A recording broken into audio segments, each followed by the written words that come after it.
Hello everyone, তো অনেক দিন পর আমরা বাসে করে কোথাও ঘুরতে যাচ্ছি। কোথায় যাচ্ছি তোমরা একটু পরেই জানতে পারবে। আমরা সবাই লেলা, তাই আমরা বাসে ভুল করে দিয়েছি, আমাদেরকে আবার ঘুরে ঘুরে যেতে হবে। আর এখন আমরা খাচ্ছি চপ মুড়ি, আমাদের প্রিয়। দিকে আমার বর খাচ্ছে চপ মুড়ি। ও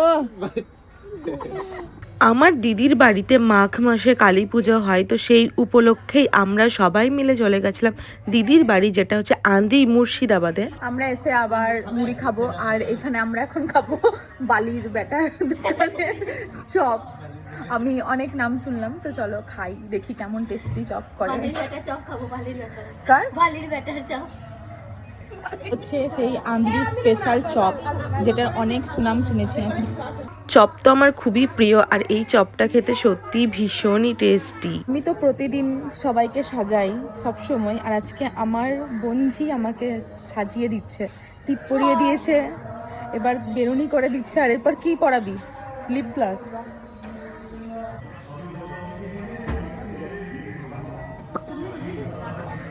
এখানে আমাকে নেল পলিশ পরিয়ে দিচ্ছে। এখানে নন্দিনী করছে কিছু পুজোর জোগাড়, আর আমরা তারপর একটু ঘুরতে বেরিয়েছিলাম। আর রাস্তার ধারে দেখি যে সুন্দর সরস্বতী প্রতিমাগুলো তৈরি করা হচ্ছে, দেখে তো ভীষণ ভালো লাগছে। তারপর এখানে চলছে মায়ের সাজসজ্জা, মাকে অলংকার দিয়ে সাজানো হচ্ছে, আর দেখে তো একদম মন ভরেই যাচ্ছে। সবার এখন পেয়ে গেছে প্রচন্ড খিদে, বসে বসে খুব খিদে পেয়ে যাচ্ছে আমাদের, তাই আমরা দুপুরের খাবার খাওয়ার জন্য বসে গেছি। আর এইদিকে নন্দিনী আমাদেরকে পরিবেশন করে দিচ্ছে। ভাত খাওয়ার পর সবাই মিলে একটা সুন্দর ঘুম দিলাম। তারপর বিকালবেলা আমার দিদি এখানে চা এবং চানাচুর নিয়ে এসছে আমাদের জন্য। আর এখানে এসেই আমার বিকালবেলা একটা বড় মতো ব্রণ বেরিয়ে গেছে, খুবই কষ্টকর, খুবই ব্যথা। তারপর এখানে রাতের জন্য লুচি ভাজা হচ্ছিল, আর তারপর আমরা এখানে সবাই মিলে বসে পড়লাম মেকআপ করতে। সবাই মিলে একসাথে থাকলে ভীষণই মজা হয়। আর এখানে আমাদের জামাই আমাদের মেকআপ করা দেখছিল বসে বসে, আর আমাদের ভিডিও করে দিচ্ছিল। তো এটাই হচ্ছে আমার সেদিনকার ফাইনাল লুক। কেমন লাগছে অবশ্যই জানিও, খুবই পছন্দের একটা লুক আমি ক্রিয়েট করেছিলাম। তারপর গেছিলাম মাকে দর্শন করতে, আর মায়ের মুখ দেখে মনটা তো ভরেই গেছিল। এটা হচ্ছে আমার আজকের ফাইনাল লুক, আগেই তো শেয়ার করলাম। খুবই পছন্দের একটা লুক আজকে আমি ক্রিয়েট করেছি, হোয়াইট অ্যান্ড রেড কম্বিনেশনে। আর এইদিকে একজন রিলস স্ক্রল করছে, বলছে ফটোশুট। আর আমার বর ফুল ফুল নিয়ে চলে এসছে প্যান্ডেল থেকে। আমার বোনঝি এখানে মা কালীকে ডেডিকেট করে একটা খুব সুন্দর নাচ করছিল, তো চলো তোমাদের সাথে সেটাই শেয়ার করলাম।